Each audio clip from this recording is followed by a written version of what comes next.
Oh, sorry. I was bombing. I unmuted.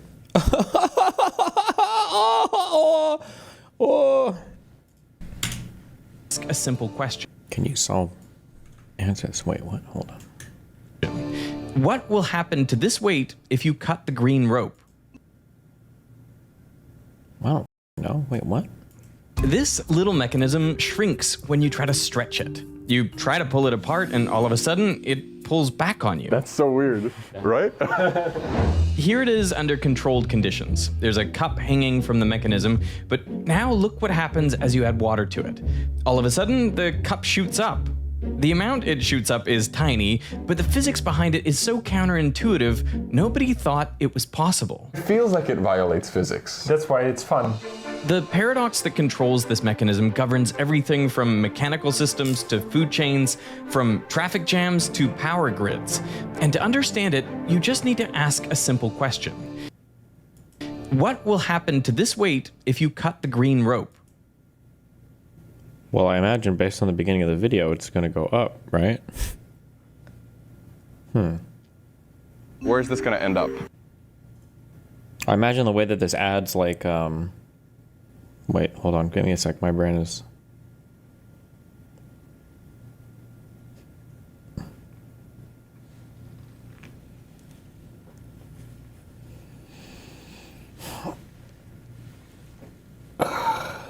Like if there were 5 people that were hanging off a mountain holding onto each other's hands in a straight line versus like 5 people that were all lifting something at the same time, the 5 people all lifting at the same time could lift it more, right? Isn't that what's happening here? In this part here, the springs are connected. I don't know if series versus parallel is appropriate to use here, but they're connected in series versus here they're connected in parallel, right? Is it gonna go up? Is it gonna go down? Or is it gonna stay the same? Can I touch? Yeah, you can try it. Nothing. You don't think anything's gonna happen? In the same place. Weight is gonna be right over there. But like it's gonna fly off or what? No, not too much, but probably it's going to go to this way. If you cut the green rope, this is going to come down. It will go down. It will go down. It drops. It'll fall down, won't it? The first thing that occurs to me is as soon as you cut that, the weight is going to drop. I imagine the weight ends up lower than it started. What a Here's a dumb closer fuck. look What at an the absolute setup. fucking You idiot. have a spring hanging from a hook up here, and then via this green rope, it's connected to another spring that's carrying this weight below them. There are 2 extra ropes here as well. So the red one and the black one are slack. They're not under any tension whatsoever, so they're not actually carrying any weight. What's gonna happen if you cut the green rope? You can pause the video here and try to figure it out for yourself.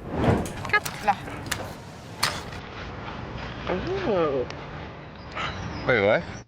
Here it is in slow motion. So even though the ropes on the side were slack and we cut the only rope in tension, the weight somehow went up. Okay, so if you're unconvinced that cutting the green rope actually makes the weight go up, here's a huge version of the experiment. So the black and red ropes are still very much slack, and it's just held together by this tiny piece of green rope here. So let's see what happens now. Okay, you ready? Okay, 3, 2, 1. That's actually insane. That's insane! Pretty good, right? Oh my god! Okay, so why does this actually happen? Because the springs are contracting back and just pulling it together. Maybe the tension in the, this part is changed. It releases the tension in the springs and only goes... This isn't related to series and parallel circuitry, is it? It's not the same principle, is it? When you would wire, I'm not gonna remember any of this. I installed my stereo in my first car, okay? Which gave me a master's in electrical engineering. I don't remember why, but if you had 2 speakers, if you wired them in series, the amperage would... No, wait. Resistance would increase, I believe, Or would it stay the same? I know that if you wired them in parallel, the resistance would decrease. Have? And you could do more power, but not all amps liked to put out at a certain amperage. So you had to be careful what amp you did this with. I don't remember why though, but there was a big difference. Like if you wired something in series, it was going to be way weaker than if you wired it in parallel. But I don't remember. I don't know why. I don't know why that is.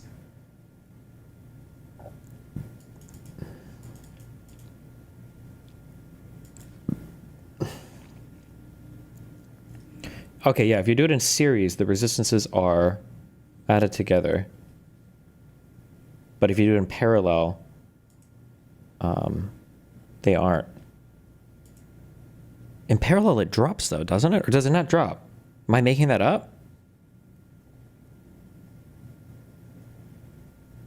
In parallel, voltage splits in series, amps are the same.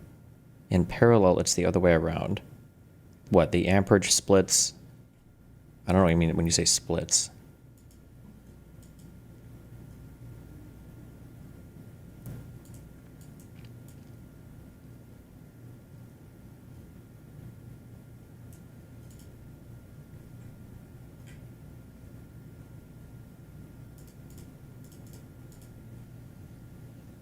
Take that as a no. Yeah, that bolt really does not want to stay in those blocks. In fact, let's take a look here. Yeah, look at that. It just leaves like a big crater of... Okay, to the length of the ropes. Credevo che le molle fossero tarate per il peso, invece no. Look at what happens when you remove the slack side ropes from the initial setup. You're left with this, a mass hanging from a spring hanging from another spring. So these springs are connected in series. Obviously, when you hang a weight from one spring, it extends, just like you'd expect. And the amount it extends by, call it X, is proportional to the force exerted by the weight. That's Hooke's law.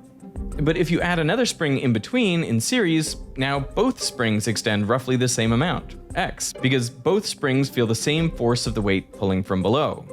So in the case of ideal massless springs, you would end up with exactly 2x of displacement. Now, there's another way to connect these two springs to the weight, and that is in parallel. This way, both springs are independently connected to the hook above and to the weight. So each spring is only carrying half the weight of the mass below, which is why both springs extend only half as far, or x over 2. If you look at the setup right after the green rope is cut, you'll notice that this is actually exactly how the springs are laid out. So the red rope is connecting the bottom spring directly to the hook above, and the black rope is connecting the top spring to the weight. So these springs are in parallel. So by cutting the green rope, you're actually forcing the springs to go from a series to a parallel, and that change is what causes the contraction to happen. When you cut the rope, each spring only extends by about half as far as before, which is why you can add so much slack on these black and red ropes to give the impression that the weight is going to fall down. When you cut the rope, you go from series to parallel, and that pushes you up. The slack ropes, that's where I get to cheat, and that's the misleading bit, you know? Yeah. The key to getting... Where is he at? Where is he finding these people? They both look like models. What the fuck? Jesus. Get the cheat. Paradox, right, comes down to the length of the slack ropes. Each one has to be longer than the length of one of the springs in series plus the green rope. That's what adds the slack. But they also can't be much longer than that.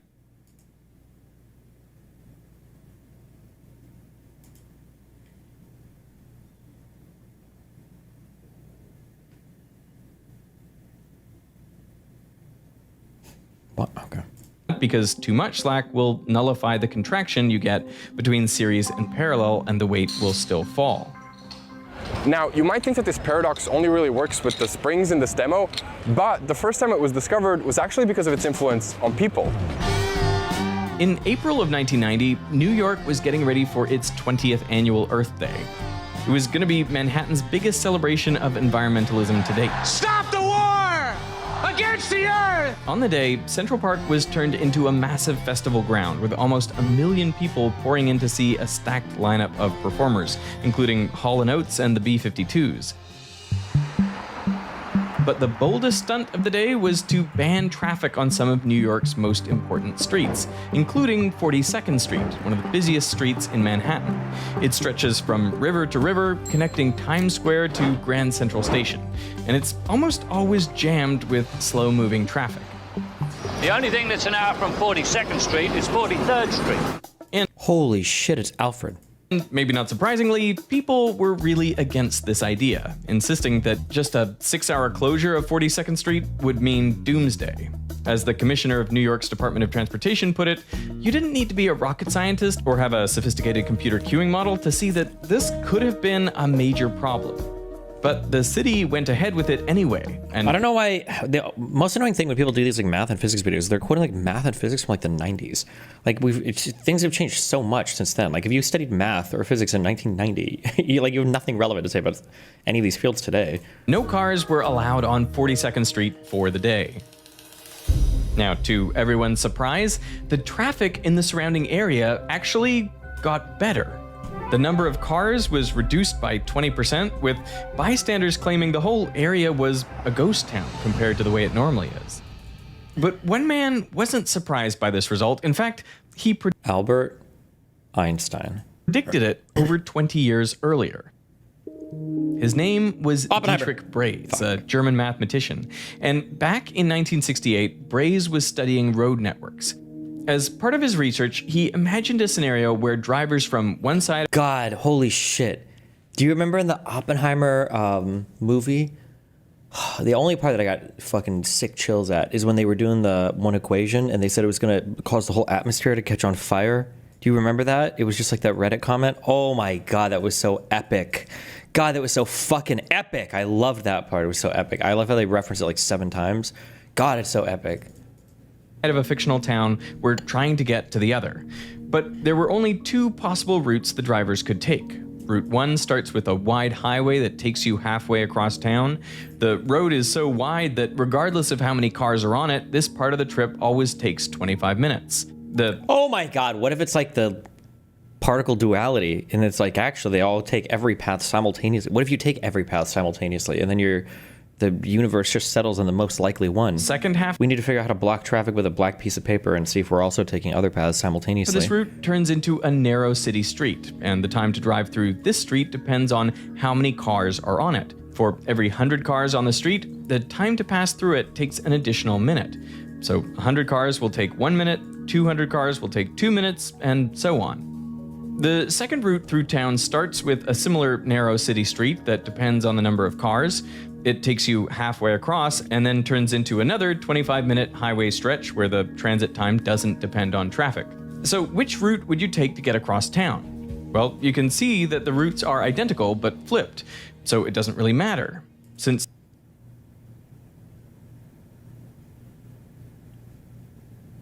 this is just a mathematical model, both will get you there at the same time. The actual answer is it depends on when you're leaving. If you're leaving at night, you take this one. And if you're leaving in the daytime, you take this one. Because at night, the traffic is getting better. So this 25 minutes will be down to like 20 minutes by the time you actually get there. But on this one, traffic's gonna get worse. You gotta get out of the way early on. What's the black thinking guy gif? Black thinking guy gif. Damn, that's a lot of black people thinking. This guy's not black. And these people aren't guys. So, say there were 2,000 drivers trying to get across the city. Half of the cars would end up on the first route and half on the second route. And since there are now 1,000 cars going down each narrow city street, the travel time on these segments increases to 10 minutes. So the total time on both routes is 10 minutes for the narrow street, plus 25 minutes for the highway, a total of 35 minutes regardless of route. But now say the city decides to connect these 2 routes at the halfway point with a small piece of highway to give drivers more options. This piece only takes a minute to travel across. So which roads would you use now to get across town? Well, as an individual driver, you should just go straight down. It will take you 10 minutes to get through the first city street, 1 minute on the new connecting road, and another 10 minutes for the second street. So your total journey time would now be only 21 minutes compared to the 35 minutes for everyone else on routes 1 and 2. Okay, great. So you minimize your own time and that's that, right? Well, not really. See, drivers like you are selfish and everyone wants the shortest possible travel time, which means everyone starts flooding the narrow city streets. As drivers switch to this new shortcut, the narrow streets become more and more congested, making the route slower and slower. But this makes the original routes worse too, because the time to get through the street segments keeps increasing for every driver. So everyone decides to switch to the shortcut, and now all 2,000 cars are driving down the city streets. Now the time to traverse each city street jumps to 20 minutes. So the total journey time for everyone increases to a whopping 41 minutes, compared to the 35 minutes we had before the new road was constructed. So traffic actually got worse for everyone. To fix it, drivers could simply go back to their original routes, right? Well, who's going to be the first to switch back? If any one driver goes back... Just finished World War I. Bro, catch up. We're done with... It's like 2025. I read 2 books on the main war, and trust me when I say that Wikipedia plus animated World War I videos greater than any fucking book, because books make the war absolutely impossible to visualize and you're just lost. I'm reading books for causes, though. Wow. Thank you. Aditya Nadir. Godspeed. Back to Route 1 or 2, their journey time will be the 25 minutes on the highway plus 20 minutes on the now congested city streets, or 45 minutes in total, which is even worse than the now congested streets. So no single driver would ever want to go back to the original route, and because humans are humans, it's not like we could all just agree to ignore this new road. So even though every driver was making a rational decision to try to minimize their own travel time by just using the city streets, collectively, this made the situation worse for everyone, and there's no way out. But if the city were to destroy this new connecting road, everyone's journey time would drop from 41 minutes back to the original 35 minutes on Route 1 and 2. So removing the road would actually make the traffic better. It's just like cutting the green rope from before. That's because both of these are examples of the same paradox. The springs are like the narrow city roads. The more weight or cars you add, the longer they get. And the ropes are like the highways. It doesn't matter how much weight is on them, they don't change. That is, unless you don't know how to tie them properly. My God. This is the paradox Dietrich Braess discovered in 1968. It's now known as Braess's paradox. What's paradoxical about it? I mean, it seems like it has a pretty obvious solution. Well, I mean, once you understand it, no? Is this paradoxical? It is the reason why New York traffic got better after 42nd Street was closed on Earth Day. Now, sure, you'd be right to argue that the reason the traffic decreased on Earth Day in New York was simply because people decided to walk or cycle more that day. But it turns out mathematicians actually modeled the whole city in 2008, and they found 12 roads that were redundant and could be cut to actually reduce traffic. And it's not only New York.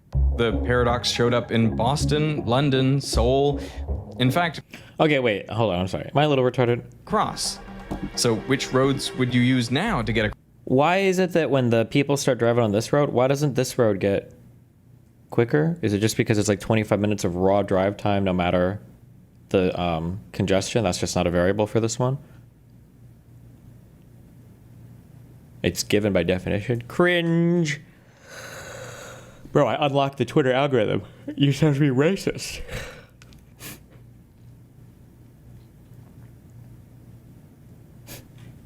Paste.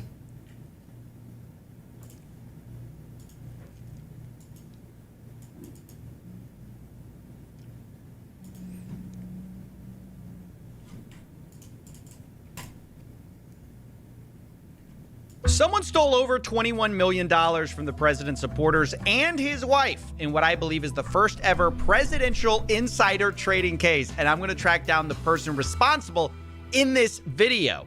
You may have heard Melania Trump recently announced a meme coin, which is not great, but worse, it was heavily sniped, meaning front run by 24 secret wallets who made $100 million in profit, according to the Financial Times. And today, we're going to prove why I believe at least $21 million of that wasn't just early trading, it was insider trading from wallets which bought Melania coins before Melania Trump announced it existed. This is called sniping, by the way. In crypto, that's when you buy a coin before anyone else knows about it and sell it when it pumps. Now, usually this is done with bots within the first new robot, new side character. Seconds of an announcement. But in this case, Melania's coin was bought before it was announced by these secret wallets. And my question is, how can that be? How did I'm sure that wherever they're hosted, Coinbase or whatever exchange it's on, there's probably like an API that somebody is, or I'm sure it has some API that's sending out like a thing that you can check for new coins listed or some bullshit. Does that make sense? I'm sure there must be some interface that Coinbase has that is like announcing coins every time they're listed on there. There must be. These traders know about Melania coin before it was announced? Maybe because they had inside information. Well, maybe. But the challenge is proving that. Proving they weren't just smart or lucky, but actually insider traded. And to begin my search for the truth here, I called up one of the reporters for the Financial Times story, and you'll notice he stops just short of saying what we all expect. I asked him, how did these people know about this coin? These are people spending, by any measure, significant sums of money on this.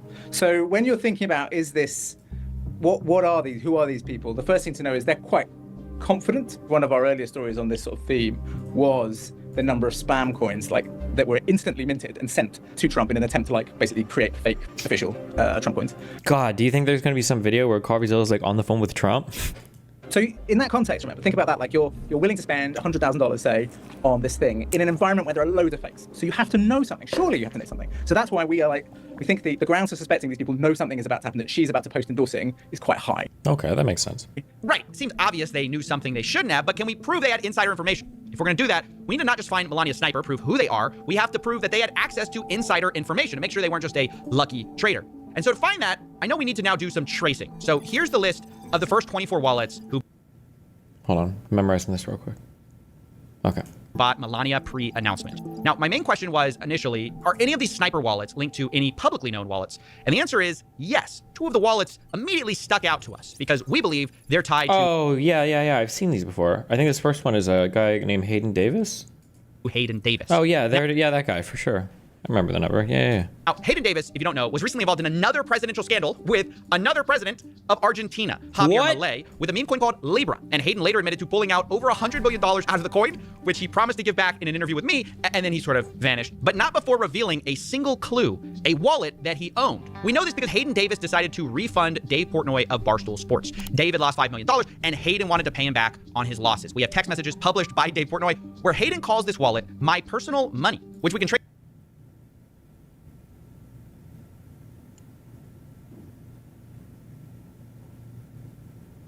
Hold on. Portnoy invested in a crypto hoping to get rich, because that's what everybody that buys into these shitco coins does. Lost his money and then cried like a little baby bitch publicly to get refunded? Am I understanding that story right? There's no shot that's what actually happened, is it? He's been doing that for like 50 coins? Well, that's okay, I guess. Because when he makes it big on a coin, does he donate all the money to everybody else that's lost in crypto, or? Trace to Portnoy and use it to find Hayden's personal money wallet by just looking at who refunded him. We're going to label this refund as coming from Hayden's personal wallet. And if you notice, that wallet is only a few hops away from two of our sniper wallets, a red flag. Now, before I go further, I want to say these investigations take a lot of time. We are under constant legal threats, hence we are selling merch. This is for anyone who doesn't like memberships like Patreon. We don't take sponsorships here, so direct support is our model. We only do this once a year, so if you want to support, you can do so at coffeezilla.store for a limited time. We've got high quality shirts, and for the first time, mugs that support our journalism. Our theme this year, crime is legal. It's a rather grim collection, and Jesus, these are doomer shirts. it's our new disclaimer, because it is a scary time to be reporting on scams if none of them ultimately get prosecuted. Nevertheless, this all brings us back to Hayden himself, who we're going to be tracing for insider trading.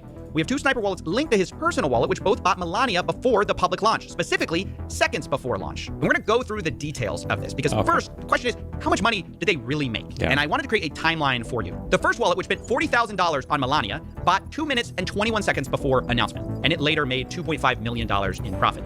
The second wallet bought $800,000 of this meme coin 49 seconds before the announcement, and it made $18.5 million in profit. With both wallets starting to sell less than an hour after Melania had truthed about it, and both fully sold out in less than 30 days. Now, the time frame of this is super important because the public was told on the website of Melania Meme that the team tokens would be locked for the first 30 days. But apparently secret tokens were purchased by people who worked with the team were not locked. We know this because Hayden Davis admitted himself to working with the Melania team on the launch and personally admitted to sniping it in an interview with me. Were you part of the Melania launch, and was that sniped as well? I mean, you're asking a question that's it's just, I mean, I'll answer, but it's just what is the thickness of these lenses? What the fuck? Or is this a meme pair of glasses, or that must be part of like the frame design back there? It's actually going to put me into a lot of danger, which is fine. I'll answer. I was part of it. I think the team did want to snipe it because of how big the snipe was on Trump's. So yeah, he kind of admits most of it, but at the time we didn't know how damning. Why would you admit that? This interview would turn out to be. For example, Hayden claimed that they were not the biggest sniper of this coin, for example, but that appears to not be true because, at least in terms of dollars spent, Hayden's team was the largest sniper. Hayden also told me that the Melania team didn't make any money from this drop, from the snipe, but it looks like someone did. It looks like it was either him or his team. And we weren't the, we definitely weren't the big sniper. There was no money made from the Melania team on any, we didn't take any liquidity out, zero. And obviously, that's a huge omission. Maybe it's true that Melania's team made no money, but someone made tens of millions. And that person worked with the Melania team, or at least that's how it looks. Given how massive this allegation is, I didn't just want to rely on Hayden's word because it's connected to the president's wife. I didn't just want to rely on a single wallet either that Dave Portnoy tweeted about. It's circumstantial. It's not bulletproof yet. Rely on a single wallet either that... God, this is actually so fucking cringe. Oh my God. Why would you, isn't he like worth 9 figures? And this guy's crying that he lost out on some crypto scam shit? Oh my God, it's actually so fucking, this might be the cringiest thing I've ever read in my entire life. That Dave Portnoy tweeted about. It's circumstantial. It's not bulletproof yet. I wanted to dig deeper and get more concrete evidence, so I spoke with everyone around Hayden at the time, and I got access to insider texts that happened the day of the Melania launch and at the time of the snipe. These have never been seen before. What I'm about to show you is a leaked group chat. And no, it's not about Houthi war plans. This is between Kelsier and DeFi Tuna. Kelsier is Hayden Davis's company, and DeFi Tuna is the company owned by our source, who was helping with the Melania launch. You'll also see Gideon Davis, the COO of Kelsier. He's in this chat. And we also have Vlad Pozniakov, who works for DeFi Tuna. He'll be important as well. Together, they're speaking about a job they're doing for the Melania coin, market making. This is all pre-announcement. Now, Gideon tells Vlad that he's going to get 1% of the total Melania supply, saying, quote, "Let's cook." Vlad replies, 10 million received, Melania starting to create some pools. We can see on the blockchain that transaction comes from an official Melania team wallet and occurs before the announcement, showing that this team really did work for the Melania team or with the Melania team. Our source says it was all for market making and, quote, "as legit as it comes." Quote, "Nothing bad, just liquidity provision." So this confirms at least half of our story that Hayden Davis really did work with Melania's team. It shows they were insiders on this launch, having real business connections and insider knowledge of the coin's launch since they got the details early with this transaction. But that's not all we find in these texts, because while market making, Gideon Davis, Hayden's brother, makes an odd request to Vlad. He says, quote, "Need you to send 1.5 million in Solana back. For the other tokens we talked about, may not need you to do anything. Gonna be tough at launch." Vlad says, "Okay, send address please." Gideon provides it and asks for 5,600 in Solana. They decide to make a test payment of 1 Solana and then send the rest. Gideon replies, "Received." We can trace the exact timing of this to the public payments on the blockchain and the address we were given. And this is all moments before Melania's public announcement. That wallet then sends $800,000 in USDC to our sniper wallet, only 30 minutes before the public announcement. And then 49 seconds before it all happens, of course, this wallet then buys $800,000 worth of Melania pre-announcement, and the rest is history. This shows Kelsier is directly connected to the sniping of Melania at a time when the public believes team tokens are locked. But of course, the sales started right away. And where do the profits go? Well, a lot of it goes to Hayden Davis's personal wallet. Through 2 bridges, both snipers send their profits to what Hayden Davis described as his personal money wallet, which is why I've struggled to say whether this is Hayden's money or Kelsier, his company's money. Why wouldn't you just use like a, how much money did the tumblers cost? Like, why wouldn't you just use one before and after your personal wallet connects to anything, or before you connect to an exchange? Why wouldn't you just always go through that? His brother's money, because ultimately different players are talking here. But either way, this appears to be a very nasty case of insider trading at the expense of the president's supporters, who, let's be clear, were the people who bought this and ultimately, in my view, got scammed.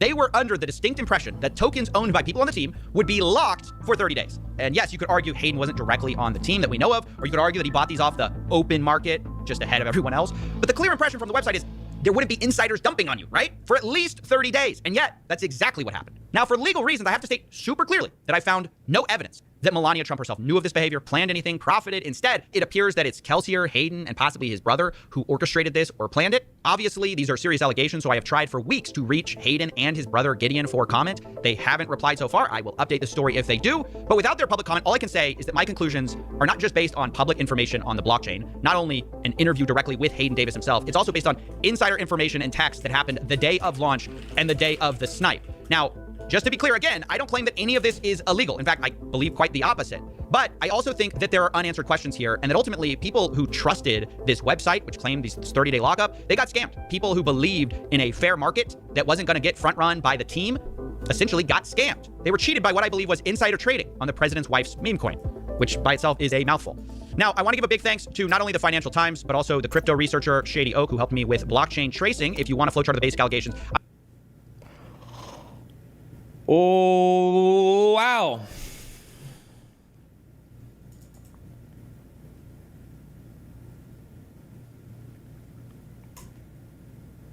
That's crazy, chat.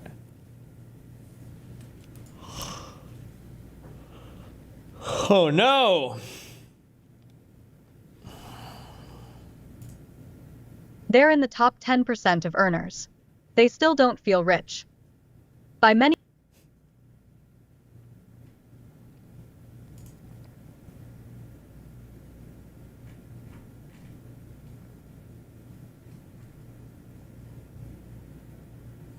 You've run out of free art. Am I not subscribed? Am I signed?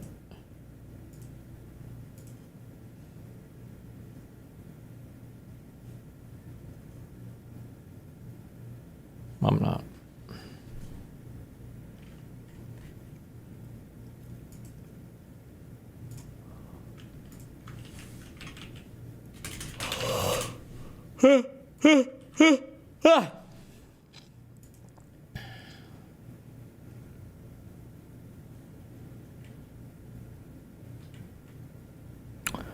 Lauren Fichter and her husband earn about $350,000 a year. Brokies.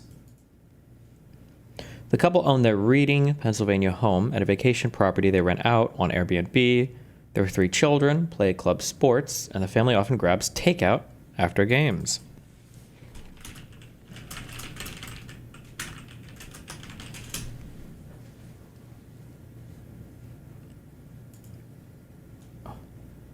When their son, Dalton, heads to college next year, he'll have to tap student loans and for scholarships. The couple haven't been able to save enough to cover all their children's expected college expenses, which often cost around $75,000 a year per student for families at their income. What the fuck?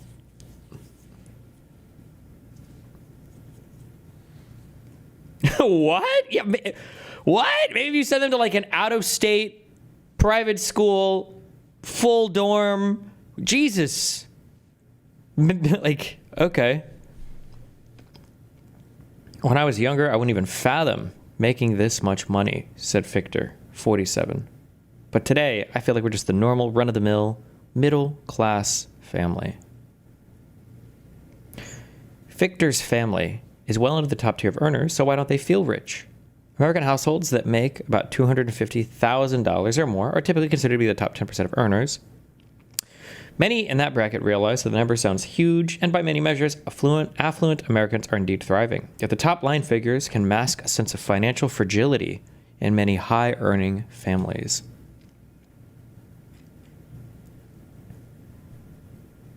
Years of soaring costs for housing, college, insurance, and borrowing feel oppressive, even for those with hefty paychecks. They might be sitting on a mountain of home equity gains, but that doesn't provide a huge sense of security when companies are getting rid of white-collar workers, and it's the rare employer that offers a guaranteed pension. It doesn't the families making $250K feel poor. Many make much more than their parents ever did, or much more than they themselves ever thought they would. It's just they don't feel rich either. Fichter went back to work in sales in 2023 after 15 years as a stay-at-home mom so that the family could put away more for college. Jesus. So far, they haven't saved as much extra as they hoped. Even though her area has relatively affordable housing, other costs feel burdensome. Her kids' sports cost $9,000 a year. The utility bill is $500 a month, up about $200 in the past 5 years. Her husband tries to do home and car repairs himself.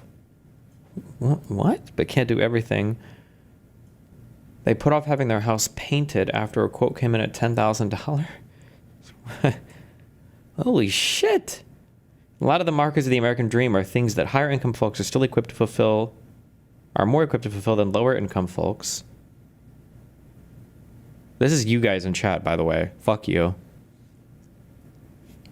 Said Joanne Sue, a director of the closely watched consumer series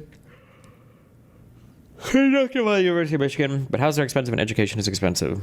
Only 26% of people in the top third of earners, households making about $130,000 or more, said in the 3 months ending in June that they were better off than a year ago, near the lowest level since the depth of the financial crisis in 2009.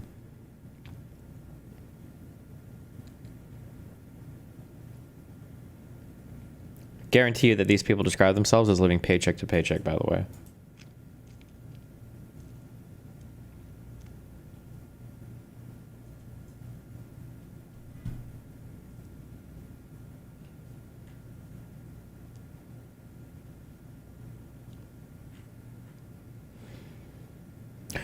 The Myers family have owned homes in the past and casually browsed local properties, but they'll likely stick with their rental, said Chaffone, who is 45 and owns a wedding media company.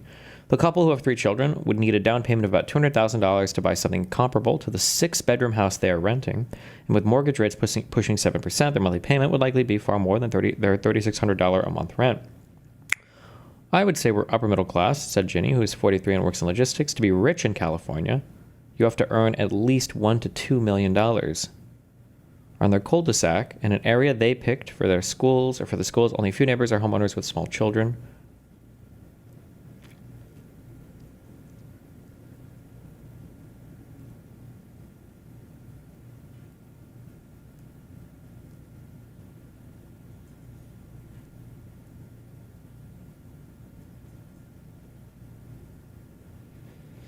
Standards of living have also changed. In upper middle class neighborhoods, toddlers take music classes that cost $40 each, and teens play pricey sports.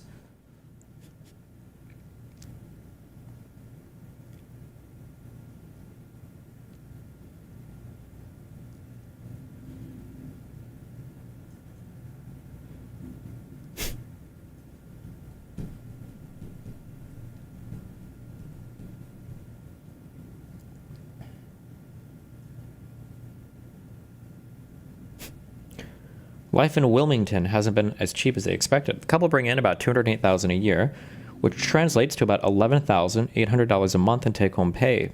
Taken together, the mortgage, groceries, daycare for the baby and a 3-year-old, and other recurring costs run $9,000 a month. When the family got saddled with thousands of dollars in medical bills from their daughter's births, they sold some Bitcoin and stocks held in a brokerage account to pay them.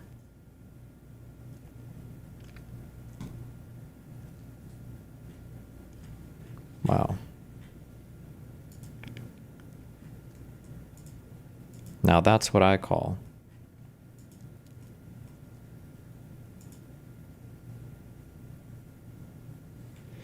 a cool story, bro.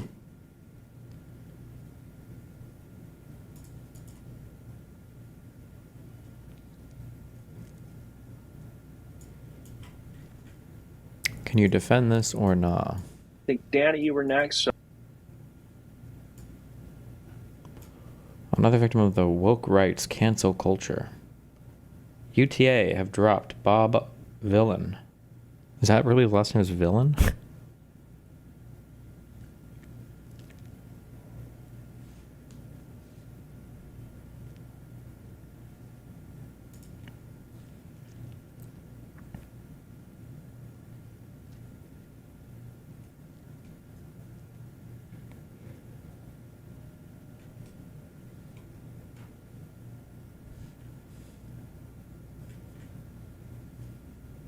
Following the group's Glastonbury set, where they chanted, "Death, death to the IDF."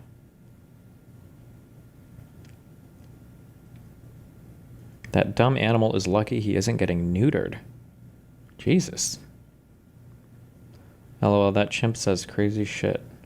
Nice. Base racism. What is it? Okay. Stop. Wake the fuck up, guys. Who's this guy? So I'm bringing you back. I think, Danny, you were next, so I'm bringing you back here. Hope you're ready.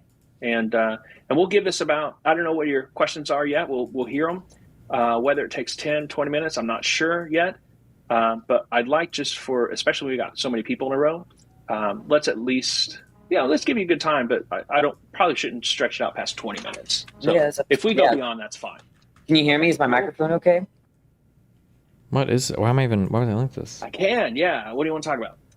Yeah, I wanted to, nice to meet you too. I wanted to clarify your hot take, and I'm not remembering correctly. I just remember your conclusion that it was something, therefore it's difficult to say that incest is morally wrong. Mm-hmm. But what was that statement again? Because I took issue with it. Yeah. First of all, are you one of my commenters? Have I seen you before under a different screen name? Yeah, well, it should be the same icon, the little cartoon thing. Yeah. Okay, gotcha. Oh, gotcha. Okay, yeah, I think you're familiar. That's why. The claim I was making is that if you don't, it's just a moral subjectivity claim. Like if it's just my opinion that incest is wrong, then I can have different opinions. So it was with respect to that, and also if you remove the idea that it hurts other people, all you have to do is just modify incest such that it doesn't hurt anybody. And the biggest thing that people have a problem with incest, the biggest number one. Okay. Base. Whatever I've tried to make this video about 7 times, and each time I tried to upload it, I have had a copyright notice from whatever the Ludwig people are, the clip people that do the clips. It seems as though I'm getting copyright strike for using clips, so I'm just going to talk about what I feel with the Ludwig mango situation. I don't know if you guys recall the aspect of what Ludwig is. Ludwig hosts Burial Cart. Ludwig is a very popular stream. I've tried to make this video about 7 times, and each time I tried to upload it, I have had a copyright notice from whatever the Ludwig people are, the clip people that do the clips. It seems as though I'm getting copyright strike for using clips, so I'm just going to talk about what I feel with the Ludwig mango situation.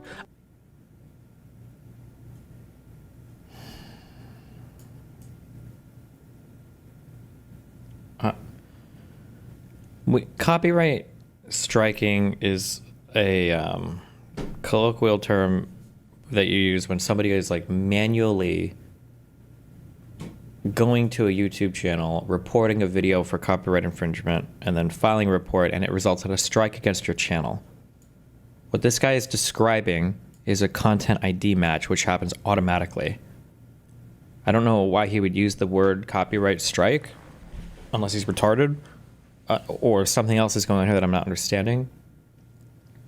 I've tried to make this video about 7 times, and each time I tried to upload it, I have... Because when he says tried to upload, it sounds like after he's uploading it, content ID is getting a match, and it's blocking the upload or something, or it's just not letting him monetize the video. That's what it sounds like it's happening. Had a copyright notice from whatever the Ludwig people are, the clip people that do the clips. It seems as though I'm getting copyright strike for... I don't know why he would say copyright strike. It sounds like he's getting a content ID match, and what a content ID match will do is it'll either say you can't... It'll either block the upload entirely, block it in some regions, or it'll just say you can't monetize the video. So I don't know, yeah. Also, Yeet tweeted this incorrectly and said copyright striking. This is not true. For using clips, so I'm just going to talk about what I feel with the Ludwig mango situation. I don't know if you guys recall the aspect of what Ludwig... Do you get a YouTube strike if there's a content ID match? Unless something has changed? No, that's my understanding is no. Ludwig hosts Burial Cart. Ludwig is a very popular stream. I've tried to make this video.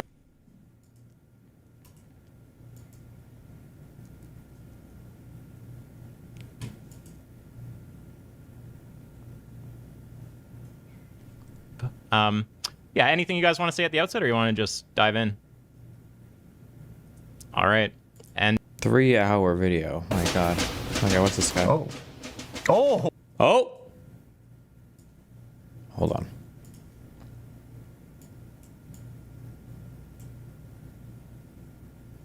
Oh, now things got more Trump-like. This is not a combination of things that I expected to see here today. I came into the studio and the guys were like, well, we have a really weird We have an unusual, luxurious phone. At this point, you guys have obviously heard of this company, Caviar. They make outlandish, luxurious, gold-plated phones. They've got a website. Apparently, they have some retail stores now. And like whatever happens to be a meme or popular, they tend to do some version in limited quantities of some kind of luxury phone. Today, we've got some collaboration or some sort of combination of Trump and Bitcoin and caviar.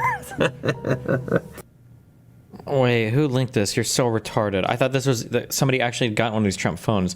It sounds like this Caviar company made some bullshit phone and called it a Trump phone, and it's just like a meme phone. This upload is over a month ago, though. This isn't the... Whoever linked this is a legitimately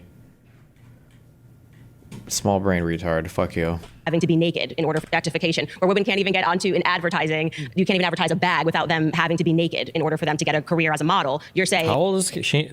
She must be my age or something. Okay, yeah, I guess this... When I was like growing up in my teen years, maybe, that was maybe the height of its popularity. The whole like... obsessed with using sex to advertise things, I feel like this has severely decreased in the past 15 years. I feel like it has severely decreased. Bro, when we were growing up, where are my millennials at? When we were growing up, every single action movie had to have some cringe fucking sex scene in it. It was so weird because you couldn't watch any movies with your fucking parents because there would always be some fucking sex scene. And it was like, God, why? It's just an action movie. And I feel like that stuff has almost completely disappeared. I feel like the ultra sexualization when it comes to advertising and stuff like that, I feel like is significant. Now, maybe if you're looking at like, no, because I go through airports a lot. Because I was gonna say like, well, like Prada or Hermes bags or something. But even in those ads, I feel like I don't see the ultra super sexual. It's kind of funny. I wonder if the opening up of things like OnlyFans and everything, I wonder if opening up those things kind of siloed the sexual stuff off, you know, into that more. But what was the most sexual one? I don't know. In The Perfect Element, did Bruce Willis like, was he like eating out that girl over and over again? She was like, give me oral pleasure with your man. Like, I don't know. I just feel like there's like a lot of weird fucking sex scenes. Maybe that was a different movie. Or The Fifth Element. Sorry. Perfect Element was Pain and Salvation. Was that Pulp Fiction? There's, I don't know. There's just like a lot of fucking weird sex scenes in action movies and shit.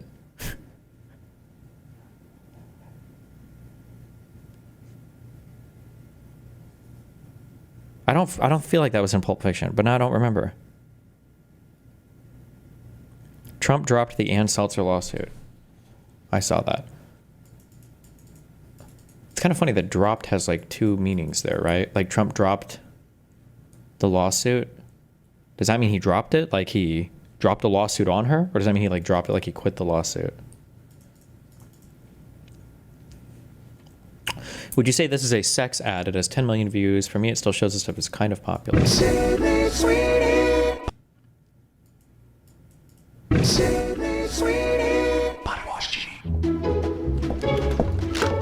Look, Dr. Squatch Natural Body Wash. Sydney Sweeney Body Wash, Genie? What's your wish? It could be anything.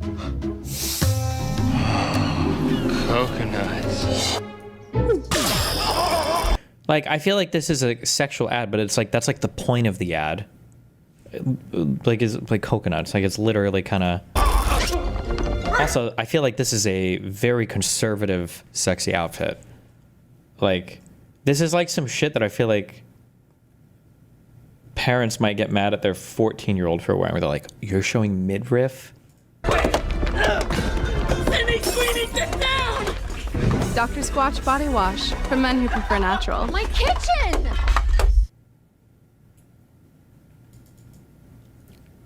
I'm trying to think of what, house.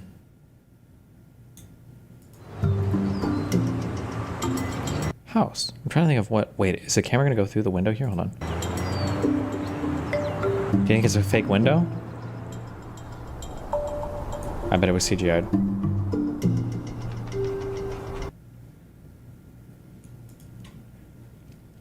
Look up a Pepsi ad from the early 2000s. Early 2000s Pepsi ad.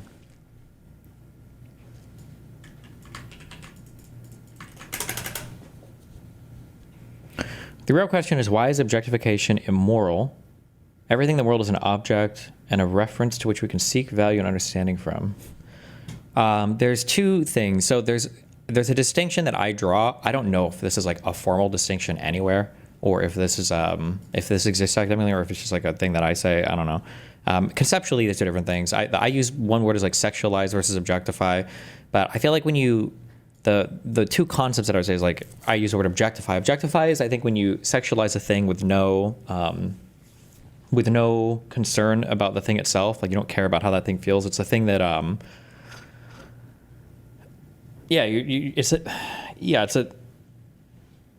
let's just go with that. And sexualization is more just like you. Wait, I had a better thing for this. Hold on. We need to wake the fuck up. I need to wake up. Okay. I'm awake. I'm here. Okay. When you objectify a thing, I think you are treating it without regard for it being like a person or a human. It's literally just an object to be kind of like used for one particular purpose with no concern about, I guess, the underlying humanity. And then sexualization, I feel like, is more of like a component part of a thing. Like a sexualization is a like an aspect of a thing. So I guess to ground it out in an example, one thing I would always say is that, like, if you want to sexualize somebody in your mind or whatever, that's like I think you can do that. I think there's no problem with that. If you are at a restaurant, or if you're at a club, or wherever the fuck people go these days, and you see like a woman and she's hot, and in your mind you're like, I want to fuck the shit out of this chick. I just want to, and that's like going on your brain. I think that's totally fine. Okay. If you walk up to that woman, you're like, get out of here. I'm gonna fuck you, Braess. Let's fucking go. I'm gonna fuck. Let's go. Then I feel like you've kind of like turned that person into a sexual object. I guess that's why I draw like this line between kind of like objectification and sexualization. The scary part, and I think this gets into kind of more feminist arguments about why I think some feminists would argue that all porn is immoral, or all women that engage in sexualization are immoral, is because the issue that some people have, and by some people I mean like 98% of men or people in general, is that it can be very hard to see somebody sexualize themselves in one instance and then not feel like you are entitled to do that to that entire class of people in all instances. I think that can be very, yeah, I think that made sense. Close enough.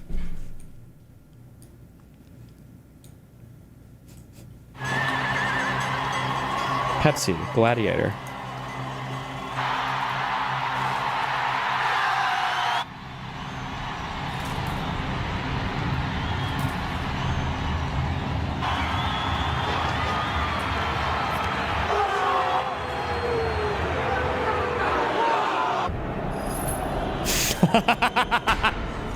Okay, this is a sexy outfit.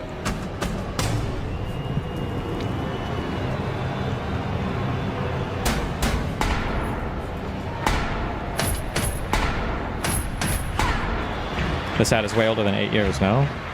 Probably like 15 years old or something, right? Also, keep in mind, this is just for Pepsi. This is like a family-friendly drink, okay?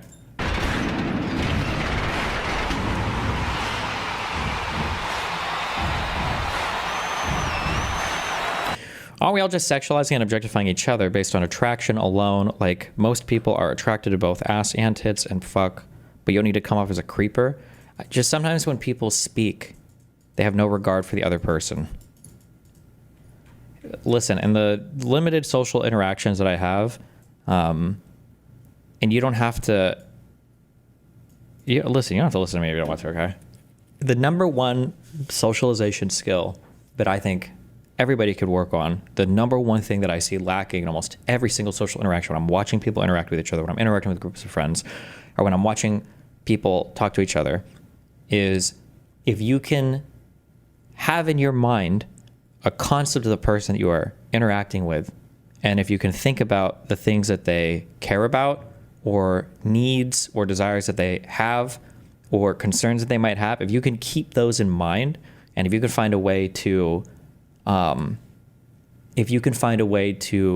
incorporate those needs into your actions, socially you will be ahead of 98% of people when it comes to socialization, whether it means you're trying to hit on somebody or fuck somebody, or whether you're trying to just like make a friend or whatever, that it's a small thing, but if you can do it and signal it to somebody, it will just put you like unbelievably ahead of everybody else when it comes to social. It's the most important skill I think you can work on when it comes to socializing. There you go.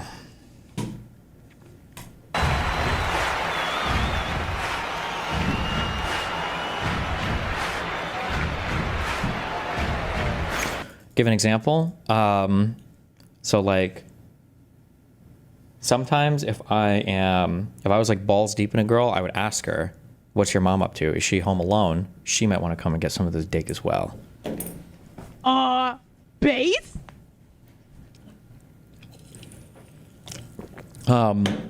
It could be really small things, like if you are out to eat with somebody and you go and you sit down at a table and you go up to get a napkin because you realize you need one, like grabbing a few more for the person that you're with. Or it might be a small thing of somebody is struggling with something or doing something, and you offer to like, oh, hey, do you want me to get you a thing of water, or do you want me to get you a thing? Or like, they're like small things like this. They seem really minor and really insignificant, but they signal huge things to another person's mind.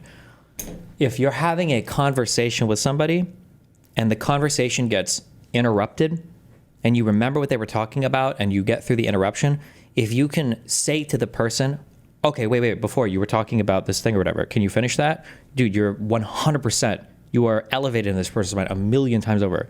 We all know how it feels to ourselves, but for some reason we never practice this with other people. But you will signal so much interest, and you will just come off as just such an amazing person to somebody if you can remember to do things like this. It's so absolutely fucking important.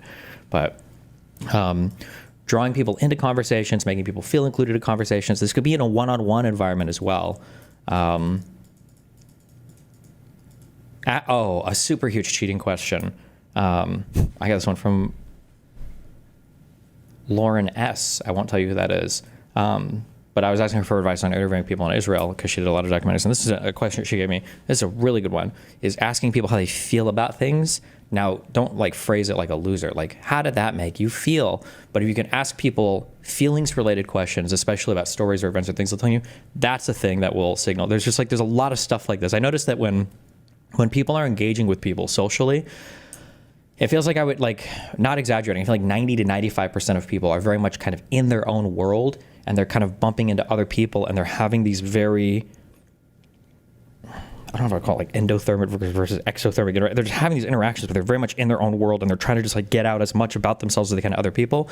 And then there are other people that can look at somebody and understand like, okay, what is this person trying to communicate, or what does this person need or want or whatever? And if you can plug into that, obviously don't be manipulative when you do this, but that's all I'm saying. I don't know why we got on this topic, but there are times when I interact with people and I see people who are like friends with each other even, or I see people who've been together for a long time, and then I interact as like a third party sometimes to people, and I can see with the way they're interacting, and it's like, I don't know if this person is aware that their friend, there might be small comments they make that I don't think their friend likes very much, or there are times when their friend definitely wants to contribute more, but this other person is not aware of it. And I don't understand how this dynamic could have gone on for so long. And I know why, because usually one party will be a little bit more passive than the other party or whatever. But yeah, just be aware of things like that, okay? Or don't. I don't give a fuck. Just pay for sex and pay for friends and do heroin. Oh, great. Oh, common sense. She hit her with the self-evident common sense thing. I'm socially retarded. Are you saying to create a veil of interest in people's lives to get whatever you need from that person? Yes. Second thing, you then brought up, okay, women were at home, but they were pill popping. Well, you then have to acknowledge we're actually popping more pills now, right? So, was the movie 300 objectifying to men? So, fuck, I don't want to go into this. I don't even want to watch this video, okay? Because I hate women, okay? And I hate women right now. But you're asking me all these, you're asking me all these fuck questions, okay? Objectification of men in society, I don't think is necessarily the same as the objectification of women in society, because oftentimes the epitomized version of, or the best version of the objectified man is something that, absent all women even, I think men would still aspire to some extent. when men win women as part of being an objectified man, the woman is won like as a byproduct of your achievement or accomplishment or whatever. So oftentimes, like, men and women will look at what's like a good video game example, or just like where there's like a male barbarian and a female barbarian, and men will say, okay, well, women are complaining about being objectified in their things. Well, look at the man. Look at all these muscles, and like that's not a realistic body standard. And it's like, that's true. However, the objectified version of man is actually, in some regards, like an honorific to, or the the maximum telos of purpose of what a man can be, which is strong and powerful and can kill all of his enemies and all that. And as a byproduct of that, he can also get a woman, right? But the objectified, idealized version of a woman is literally just the perfect fuck slut hole for a man. And that's it. Like the woman who is like the most beautiful version with the most bountiful breasts and the hourglass figure and the smoothest, wettest, waxed pussy is just the perfect fuck toy.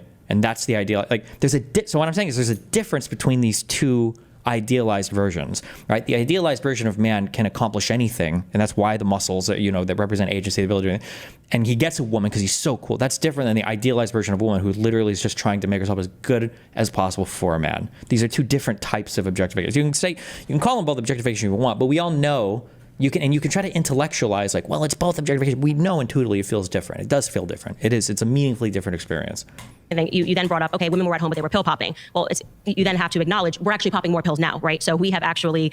What's the idealized version of a woman for a woman? A man. It is. Nobody wants to grapple with that, but the reality is, and I said this before, men have all the cool traits. They just do. And women, left to their own devices, or be able to choose anything they want, also want all the masculine traits. Because masculine traits are just fucking awesome. And feminine traits are like support classes in Overwatch and League, where you have to lie to everybody to convince everybody that actually support's the hardest role, and it really is the most important one, and can you please play support because all of us want to be carry, okay? That is the case, so. Know you how unempirical and anecdotal-based relationship debates get? I feel like it's all generalizations.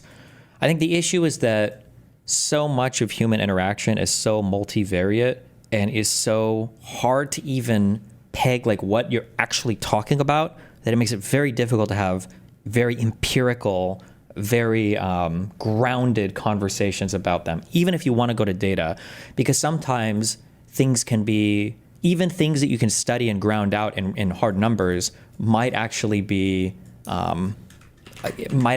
proxies for something else. So like, for instance, I'm not actually sure how much women care about men that they out-earn versus that being a proxy for feeling resentful that you are both out-earning a partner and doing more work around the household as well, right? Because that's like a super correlated thing that would show up. I don't know where the research is on this right now. I haven't looked these things up in a while. But it would be that a woman would work as much as a man, earn the same amount of money as the man, but then the woman would still be putting like 10 hours of more household chores into the house weekly, right?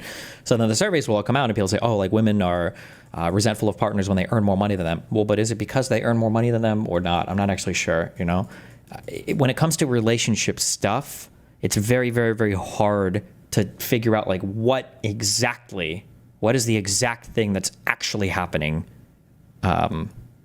rather than is this proxying on other issues. So for instance, one of the red pill stats that would get brought up over and over again is women are almost always the one that initiate divorce. And so if we look at a particular example, right? Okay, well, let's say somebody initiates a divorce. Are they the one who ended a relationship? Well, like you can play this game like almost infinitely back. Let's say that they ended the relationship because their partner cheated on them. Okay, well, now who ended the relationship? Was it the person who ended it or the person who cheated? Well, let's say that the partner who cheated at him cheated because the other partner, hasn't had sex with them in a year. Okay, well, fuck. Well, now who's it? But let's say the person didn't have sex with them in a year, did it because the other person, doesn't shower. But what if they didn't shower because they were depressed? Like, it's really hard to concretely say a thing about a relationship. And then this expands out into data pools as well. Like, it's just hard to have an exact conversation about any of this, All of feminism came from this CIA-funded PSYOP.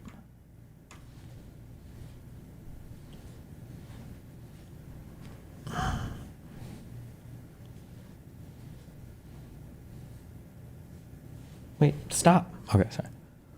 With all the wild charges about the Central Intelligence Agency, it is understandable why feminist leader Gloria Steinem is a little touchy about her involvement with and defense of the Central Intelligence Agency over a decade ago. Please don't just let this be like a confidential informant thing.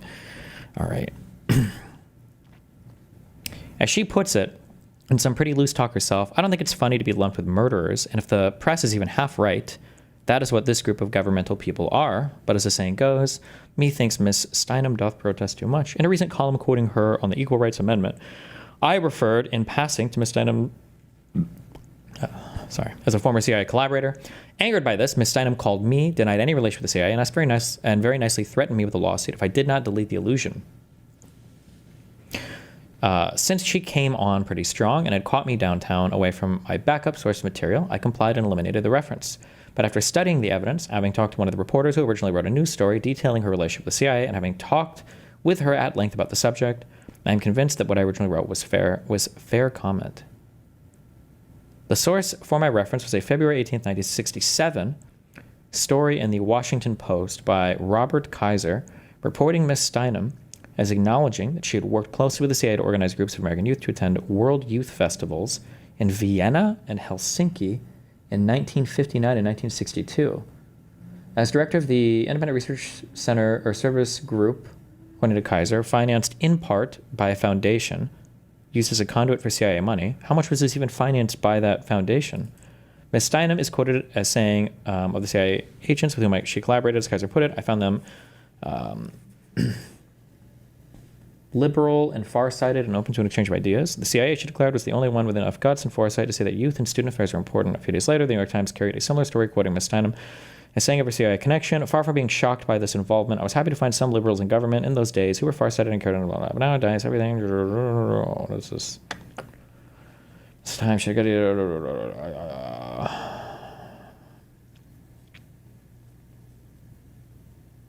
Does this even have anything to do... Okay, so it seemed like this had to do with stuff in other countries. I don't know how much this even had to do with feminism. Or I wonder if this was just like a funding like liberal versus communist stuff, right? Because this is during the Cold War. This is retarded. She's trying to make it sound like this lady was like a massive part of the United States feminist movement and that she was like solo funded by the CIA to push feminist talking points in the United States. It sounds like this was just part of some, basically all the other Cold War shit we were doing. To attend World Youth Festivals in Vienna and Helsinki. Unless these are also cities in the United States that I'm not aware of. But, okay. All right, can I just do one thing? Okay. Oh my fucking God. All right, when I was young, okay, because we all do weird things on the internet, okay? Listen. I watched a lot of weird shit on the internet, okay? A lot of gore videos, a lot of torture videos, okay? Because we all had that phase where you like to see people's heads getting exploded and stuff. Okay, our live leaks, our faces of death, our Ogrish, okay, enjoyers, up bigly, all right? Damn, dude. So I was, scrolling through, I got on some crazy algo, all right? Stop pretending you don't do this shot again. Got on some crazy algo. Man,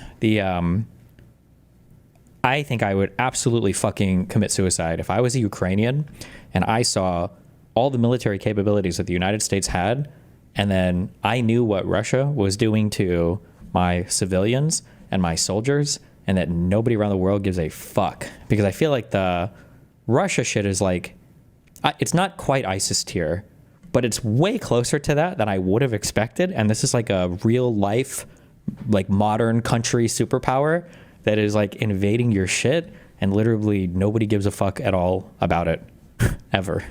That's wild to me. The only solace, the only reason why I might not kill myself if I was Ukrainian is because apparently Russia does it to their own soldiers too. Holy shit. Those people are crazy. Yeah, god damn. Jesus. By clicking that link, you're not just supporting this channel. You also take advantage of a better way to get the news. Welcome back to Trustworthy. Fuck off, people do care. In the United States, people don't give a fuck. Thoughts and prayers mean nothing. You should literally rope if you think your thoughts and prayers mean literally fucking anything. If you're not willing to give some real life, on the ground support, send money, send weapons, send troops, do something, then fuck you. Not just the USA. Oh, I'm talking from the US perspective. If you're European, like things are more complicated for you. The United States has the capability to end the war in Ukraine in 2 weeks. Hot take. Saddam Hussein probably could put up a better fight than Putin could right now if the United States wanted to. All right. But we don't because of Russiagate. We can't talk about anything related to Russia anymore. Wayne Rabani, where you asked him point blank if he believed you wanted something horrible. Yeah, it had to do with the fuck, what was it about? He asked me, he tried to make a comparison, something to do with racism. And I asked him, I was like, do you think I'm pro-apartheid or do you think I'm pro keeping, Jim Crow or something? Yeah. And I don't think he even answered, but but that's good. But at least I can ask the question and demonstrate the absurdity of the person I'm debating. That's a good point. It was such a ridiculously bad faith approach to the conversation. These guys are both fucking clowns. I was previously unfamiliar with you, and I watched one of your preparation videos. Very disconcerting stuff, I have to say. You were explaining 2 days ago in the discussion about apartheid and how absurd it was, that in your view, Jim Crow was not apartheid. Jim Crow was not apartheid. But Arab states not giving citizenship to Palestinian refugees is apartheid. That's what I meant with my earlier comments about white supremacy. So my issue, that's great, the white supremacy comment. And if hold on, let me respond, okay? My issue is that I feel like we have jumped on this euphemistic treadmill, and I think that's part of the reason why this conflict will never get solved, is because on one end, you've got a people who are now convinced internationally that they're victims of apartheid, genocide, concentration camp conditions, ethnic cleansing, they're forced to live in an open-air prison, with all of these things that are stacked against them, all of these terms that are highly specific, that refer to very precise things, and then when people like you say that they nothing less from someone who doesn't think Jim Crow is apartheid. I don't know, who does think that Arab states... Jim Crow is absolutely not apartheid. That's such a ridiculously retarded statement, but...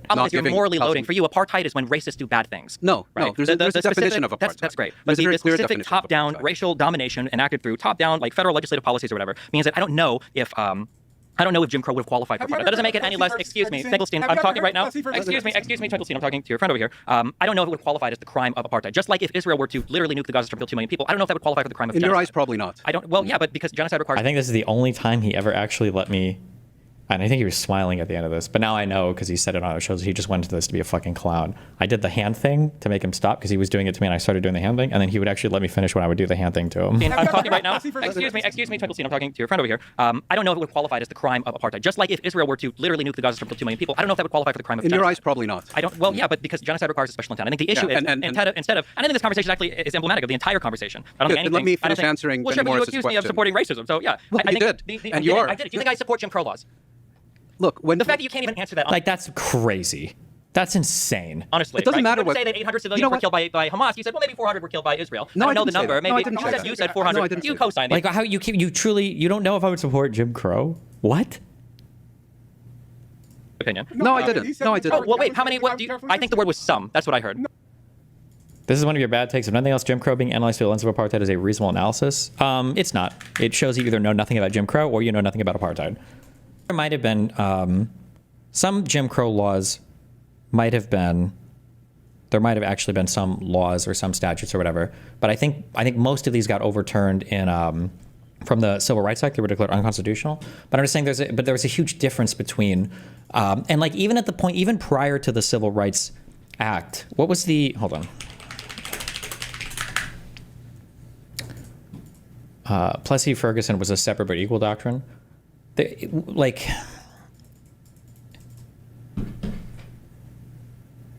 feel like I'm fighting against this argument of like a thing is racist and racist is bad, therefore all racist things are the same. Like if A then B, and then or it's like if A then C, if B then C, therefore if A then B. Oh no, wait, that would logically follow. Hold on, fuck. I need to do the formal arguments more.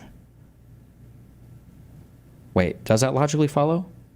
If A then C, if B then C, and then if you were to say if A then B, does that logically follow? If means if and always, right? You'd have to basically do sometimes. Fuck, okay, I can't do it.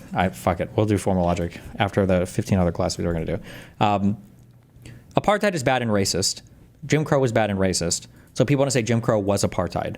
But like, apartheid was a specific term that was literally created to explain the exact system of racial domination and forced federalized segregation that existed in South Africa.